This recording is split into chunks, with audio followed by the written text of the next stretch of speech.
Hi, I'm Ruzica Suvathichel, and I'm the Oracle at the Ascension School of Spirituality, ACES for short.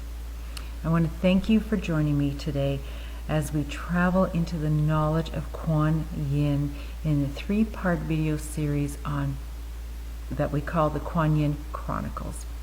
In this first part series, I'm going to look at the origins, the history, and the mythology of Kwan Yin.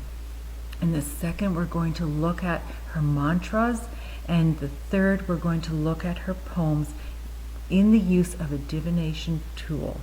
So yeah, we can look at what 100 of her poems and how that can assist us in our life. So I want you to know that what I'm bringing to you in the Kwan Yin Chronicles is my own research as well as my readings and experience. So I want you to know that I'm choosing to share with you what has really spoken to me, what makes sense, but it may not have all of the information that other authors have provided or other speakers.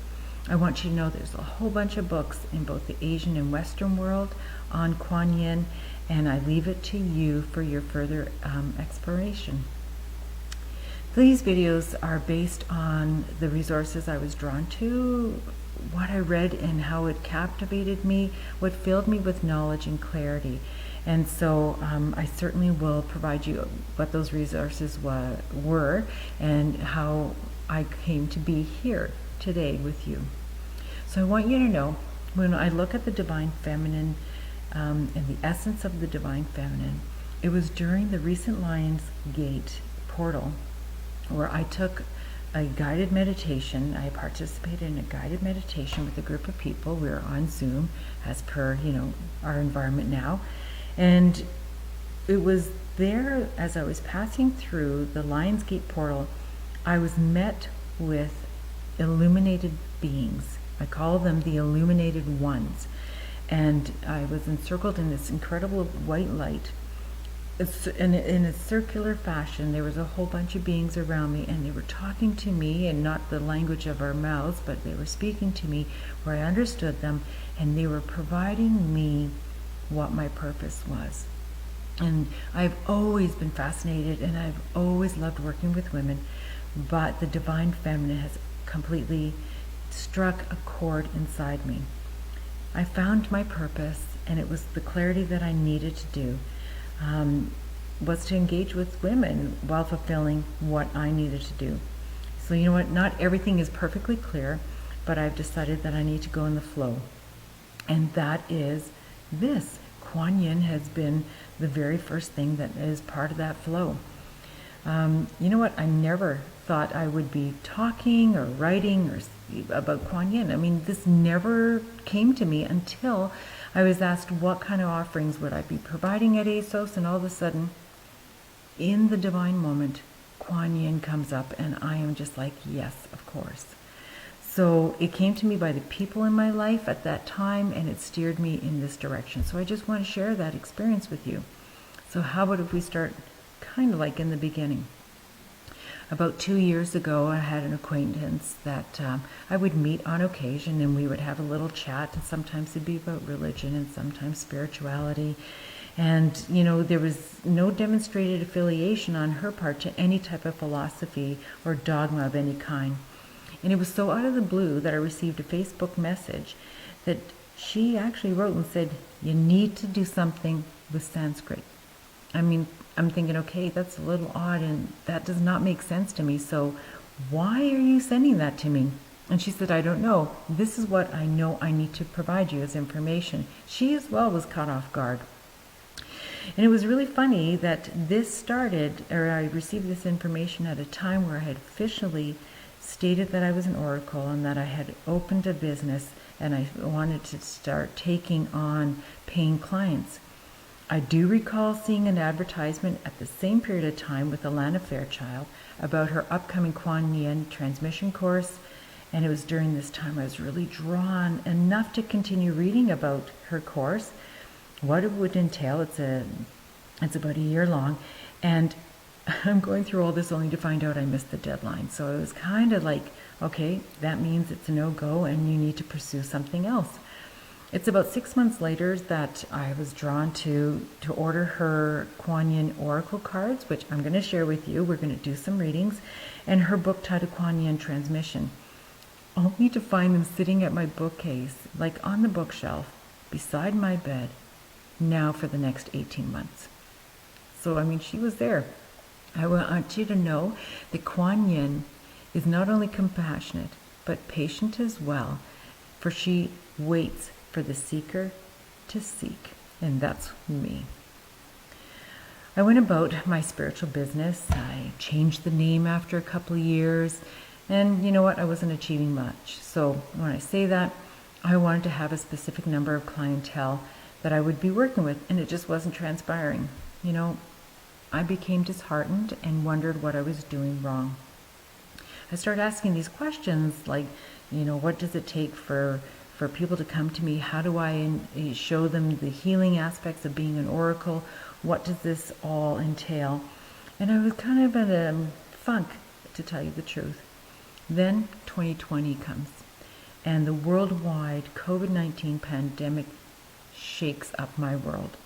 It's here that as a registered nurse for over 32 years and a director of care in a long-term care facility, that Kwan Yin would awaken for me. After a particularly 5 months of grueling working at a pace that to this day I continue to state is indescribable, because our days became evenings and nights to save lives, it was in this darkness that I felt abandoned to all of my efforts. And it's here where Kwan Yin enters into my life. And I call this the time of my catastrophic experience. It's during these months, you would find me on occasion sitting at my desk where I would just want to pray and say, we need help. I need help for the next minute, the next hour, and the next day. And I also had a lot of moments where I needed to do reflection and I needed to speak with the divine. It's in these moments compassion was my key. Compassion for the living, for the dying, and for everyone. Finally, you know what? I find myself, I have a day off. I finally have a day off. And I recall I'm laying in bed, not wanting to rise, not wanting to get up. I just am so wanting to sleep, but I cannot sleep. And, I had visions and dreams of those people that we lost. And I was so despondent that eating and sleeping and just doing the normal functions day to day were difficult, and it wasn't just working for me anymore. And it's during this half-life existence that I had that I was drawn to my bookshelf. I was drawn to my bookshelf. And there sits the untouched book of Kwan Yin, and I am really fascinated by it. I ended up taking the book, I grab it, I pull it close to my heart, and I know I need to sit and read this book. So we have a calling. There's some kind of connection. So, you know what, I didn't want to move with a lot of effort, so I kind of snuggled into my bed, with my warm pajamas on. And at my core, at this time, I was emotionally and physically exhausted. And I turned the first page. There began our relationship. I was finding someone who could understand my pain, and it would be she, who they call the hearer of the world's sounds, the compassionate one, that would answer them. You know what? My acquaintance friend was right. I needed to focus on something Sanskrit, and here it was. I just didn't know it at the time. So let's look at the name of Kwan Yin and the beginnings and her beginnings. Of the many titles, Bodhisattva of compassion is one of them. Bodhisattva comes from the Sanskrit word bodhi, meaning enlightened, or enlightened one. The term enlightenment is for those who choose to remain to assist those still struggling on the physical plane. So this Bodhisattva cultivates virtue and pursues a spiritual career while on the path of self-sacrifice for the welfare of others, and while also giving compassionate and loving service to humanity.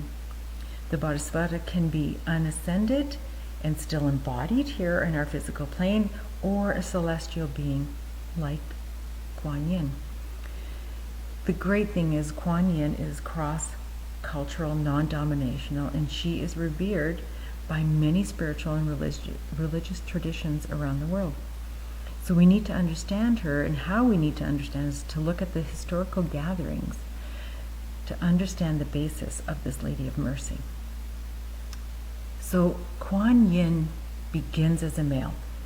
There's this transformation from the Indian male, the Bodhisattva, and I'm going to say his name, Avalokitesvara, into the female Chinese Kwan Yin. I know it happens on the Silk Road. So the Indian male Bodhisattva is a very minor figure in the Buddha's, in the Buddha philosophy, and becomes this universal, savored, loved by all Eastern and Western fears, feminine Chinese Kwan Yin. So these Kwan Yin Chronicles are a means for me to give you information about this deity. And I'm going to tell you right now, I don't have all the information about her at this time. It is, what spoke to me is what I'm sharing.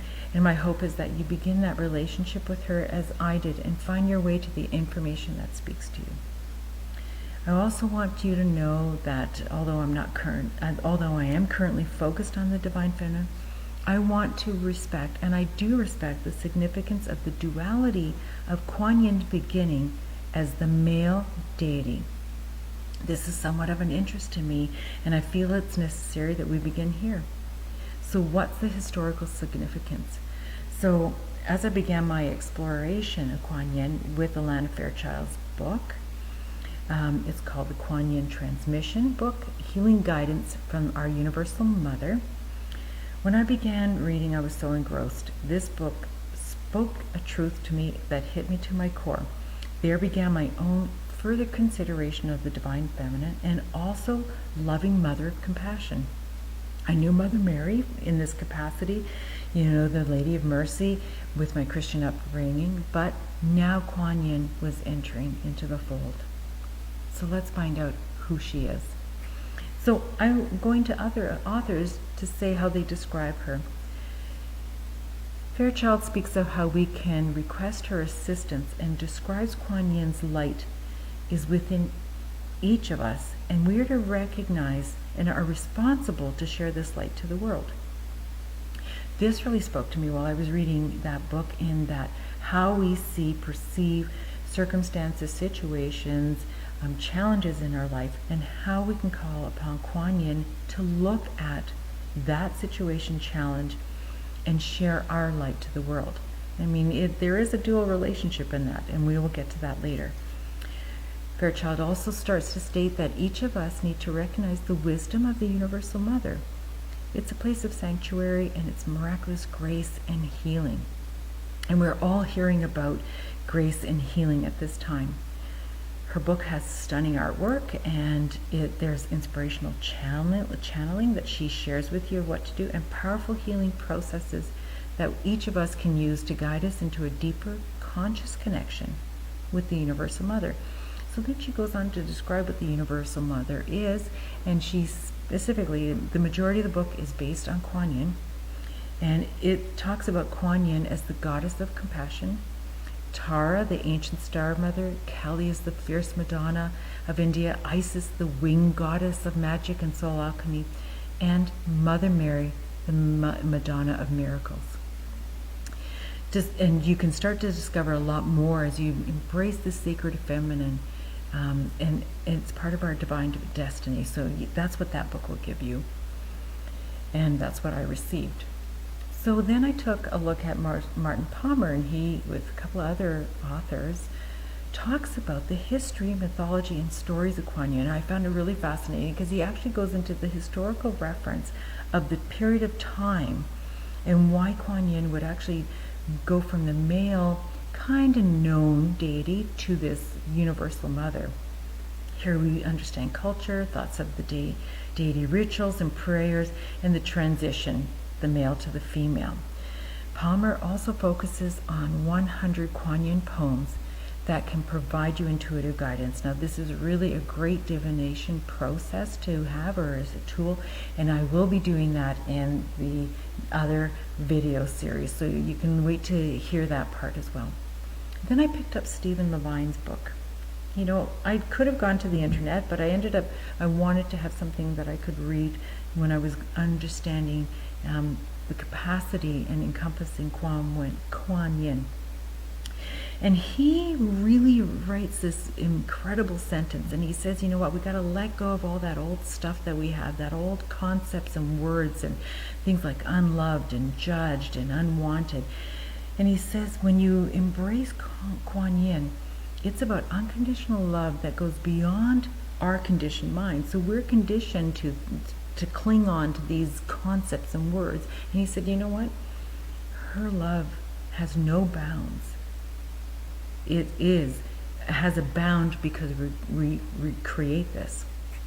So, you know what? I want to uncondition those teachings, because you know what? They don't resonate with me anymore. And as Levine says, when we open the gate to Kwan Yin, we discover parts of ourselves that are so beautiful for words.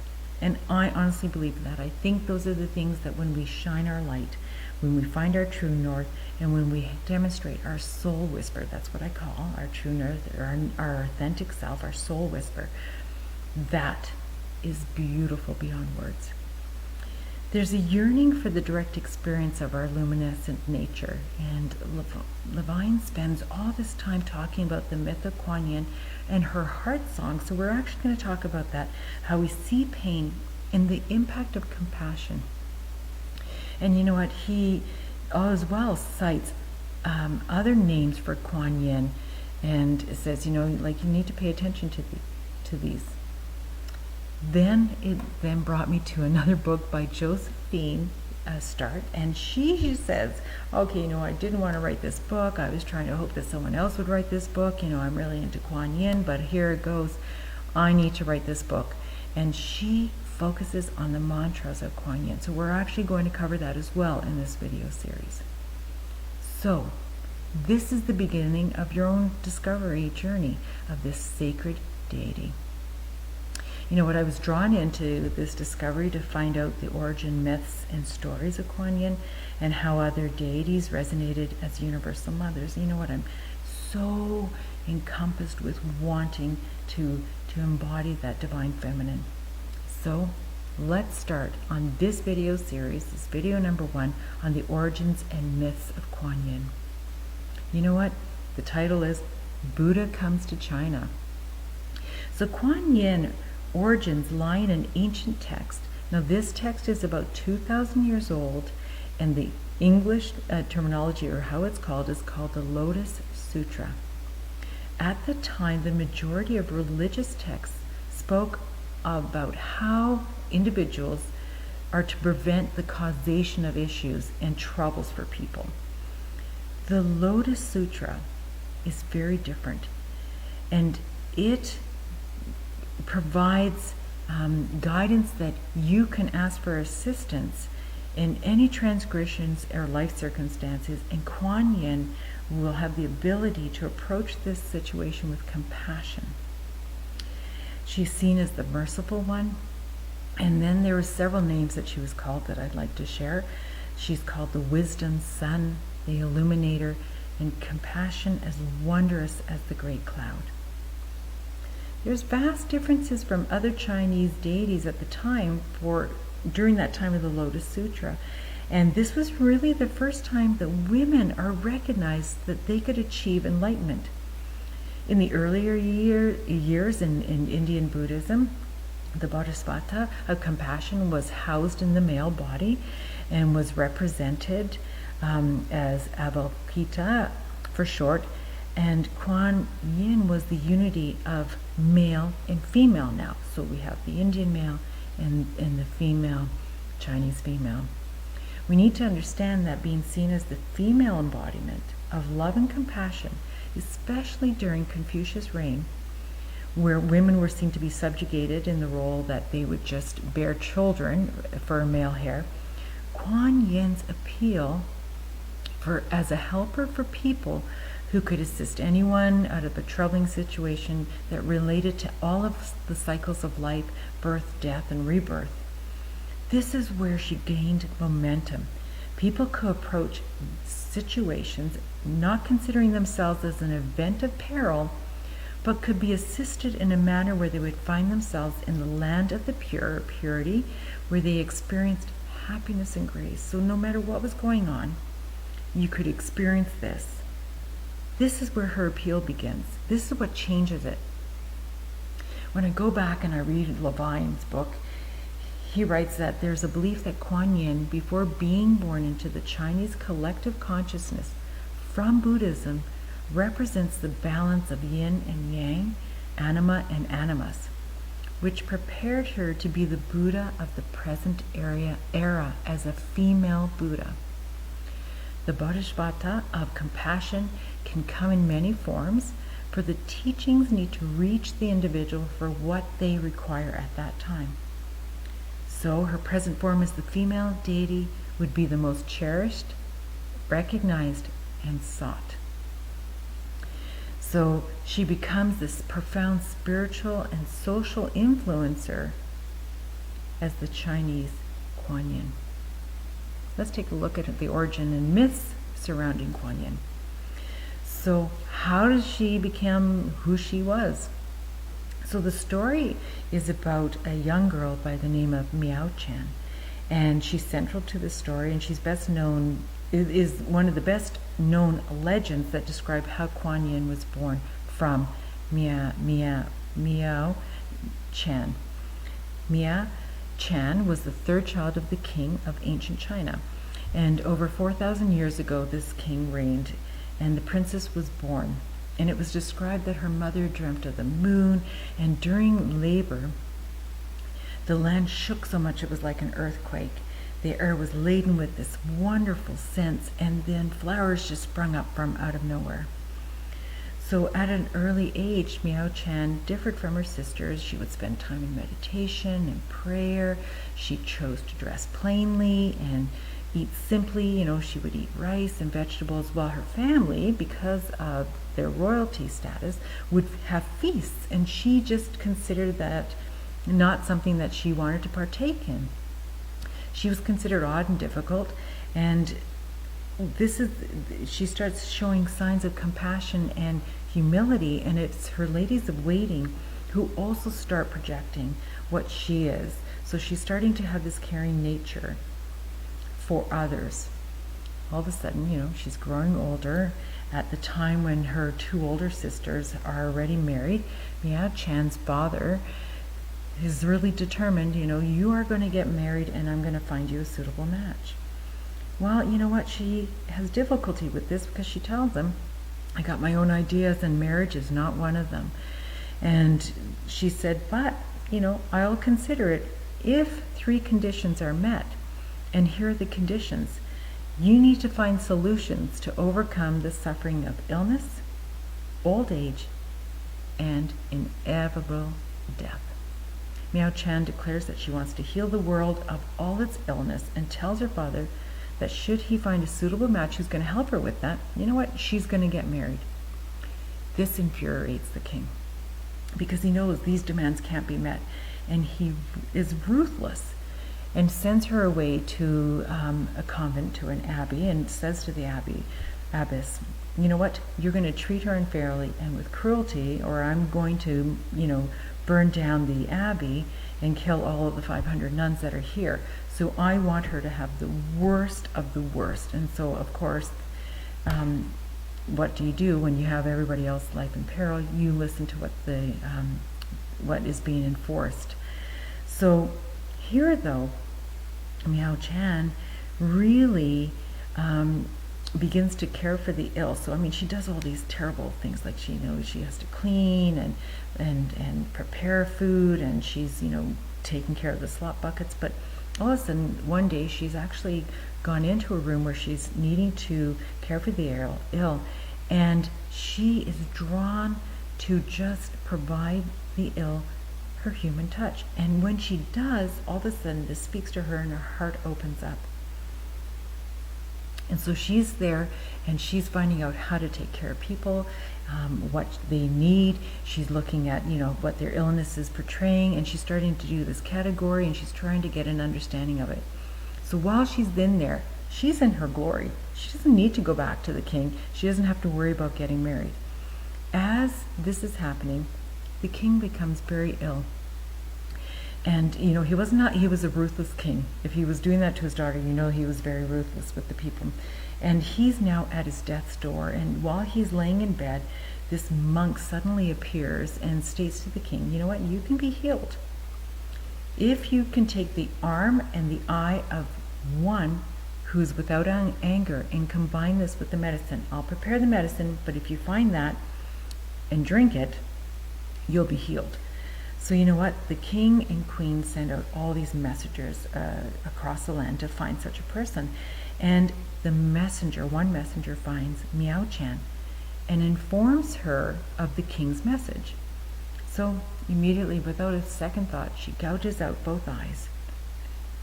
Both arms are cut off and offers them to this messenger. And he's shocked, he can't believe that she does it. And she's like, no, please take this back to the king. And there he arrives, this messenger arrives at the gates of the kingdom, and the monk is waiting there. He prepares this concoction of some kind, has the king drink it, and the king is kind of greedily drinking this concoction, and you know what? His full health is restored. So you know what? In their gratitude, the king and queen take a carriage to see this mutilated woman. So with the messenger, they found her, and they immediately get down on their knees, bow, and tell them how grateful they are. And as the queen lifts up her eyes, she sees that this is her daughter and recognizes her, and the king is completely ill about this.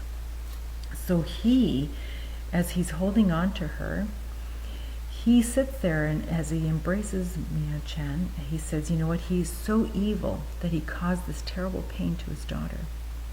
And she responds in a certain way. She says, you know what, I don't suffer from pain. I don't have eyes in the physical realm, but I do have diamond eyes, and I will be provided golden arms. And as these words are spoken, these clouds of many colors descend, and when they disperse, Miao Chan is revealed as the 1,000-armed and 1,000-eyed Kwan Yin. So that's as far as we'll take this. So that is the origins and mythology of Kwan Yin. The next video, we're going to look at mantras, a little bit more history so that you can become aware of where they're coming from. And then we're going to finish off with the poems and get a sense of how we can bring Kwan Yin. I'll do some readings, I'll do a few cards so that you can see the oracles and the activations. And hopefully you'll enjoy these 3 videos on the subject of Kwan Yin. Take care, and thank you for taking the time to come.